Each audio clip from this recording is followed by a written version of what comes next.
Game Developers Conference 2009 continues. I am joined here by none other than Ian Stevens, and you, sir, are the head of game production, very lofty-sounding title, at Tigon Studios, which folks at home may not know was started by none other than Mr. Vin Diesel. That's right, the Iron Giant himself. Yep, that now makes video games. Can you start off by just sort of giving us a little kind of overview? What's just the top-level picture of what Tigon does with developers who actually create these games? I think it's been a little bit of an organic and evolving role and process that we've had with the original Riddick, Escape from Butcher Bay. Vin founded Tigon in 2002, sort of midway through development, as a vehicle for getting more involved in the creative aspects of these games. So, not just being an actor that's there to lend his likeness and his voice and kind of collect that paycheck.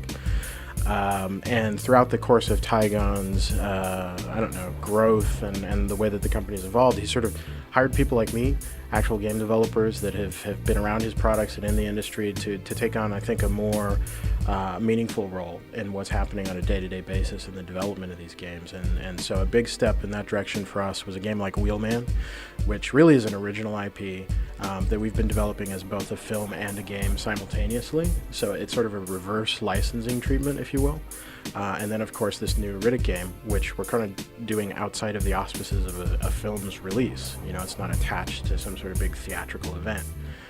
And so, for us, it's been this sort of indie project that has grown, I think, very holistically and in a really healthy way over the course of about 7 years now. The saga of, Riddick as a video game property is kind of long and convoluted, You guys have been with multiple publishers now. Dark Athena is with Atari, but you're also, in a way, you're kind of packaging and polishing content that existed before, but you've also added a whole lot of new stuff on. How have you been managing kind of the way that you're presenting this new package to people, that have played the original game and also people who never did? It's been tricky. I think the announcement that we did originally about maybe almost 2 years ago that we were going to remake this game has been amazingly effective. Like, everybody has still sort of got it ingrained in their mind that this is a remake with a bit of tacked on content. And in fact, it's so much bigger than that now. And a lot of people have sort of called it our own version of the Orange Box kind of thing. So we've got a brand new, huge game, Assault on Dark Athena, which is as big as Escape from Butcher Bay was. And that really represents, the bleeding edge of technology and design at Starbreeze. Easily the best game we've ever made, we think. The most polished thing that's ever come out of that studio. A lot of new technology and R&D went into some of the performance capture and rendering that we're doing there.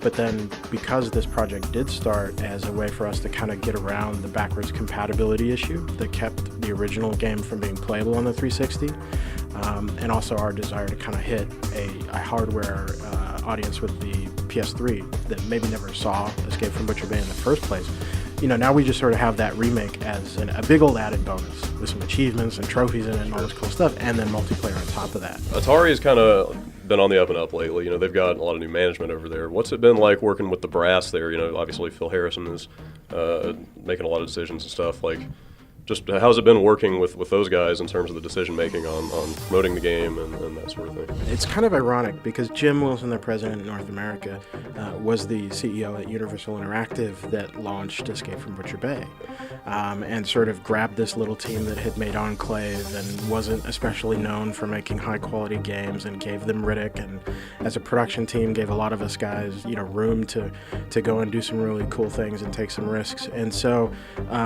in so many ways we've kind of gotten the band back together for this game, and I think at least a portion of the Atari management is part of that illustration.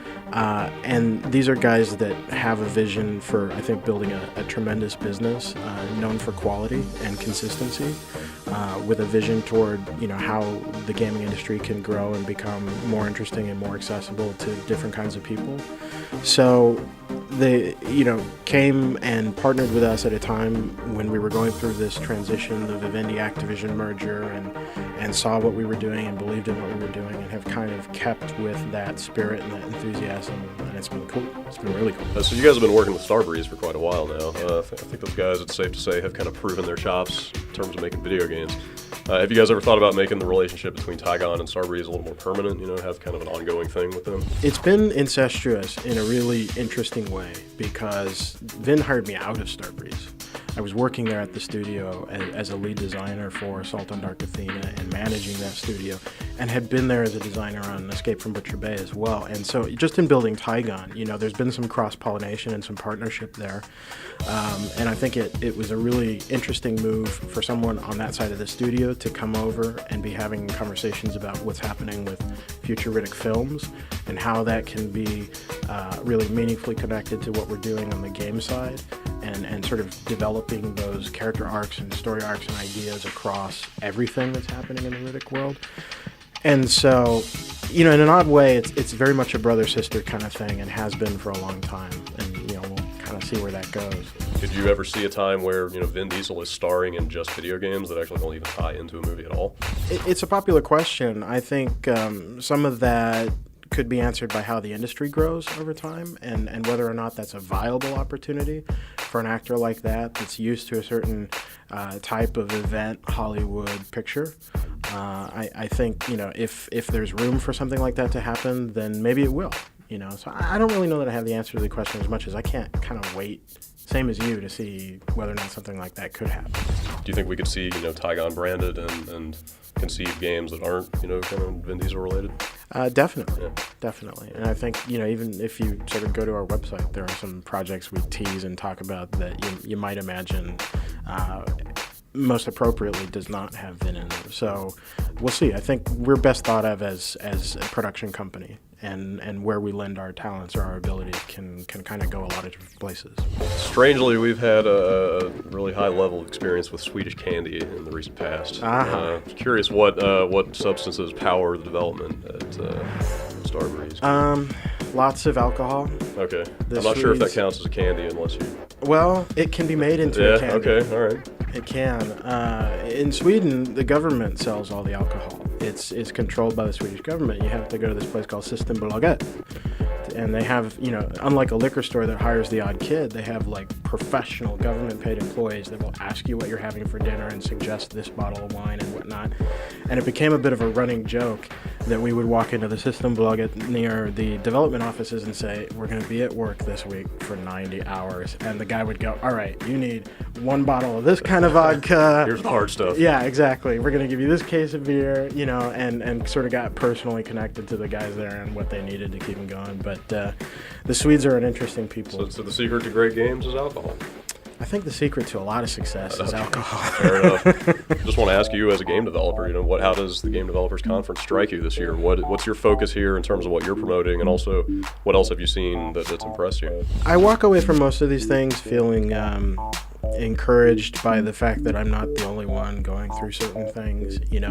To some extent, everybody's experiencing the same types of challenges year over year, has the same sort of ambitions in terms of crazy and cool stuff that we might be able to try if we get the opportunity. And what I'm always hoping for is for somebody to just go, how many times do guys like Mike Morhaime and Rod Pardo need to talk about game development before someone goes, gee, maybe we should try that, right? And stop asking us to make games in 18 months with, subpar budgets. And that's, I think, where it's great to work with guys like David and Phil and Jim, because they get that. And these are guys that have been around that kind of development process and this holistic development. And so, I think we all get together and complain and talk and learn and teach and just try to crack eggs. Just make everybody feel better, right? Yeah, it's like a big high school reunion full of hugs. Lots of hugs, yeah, totally. Cool. Ian, thanks a lot for your time. No problem. Appreciate it.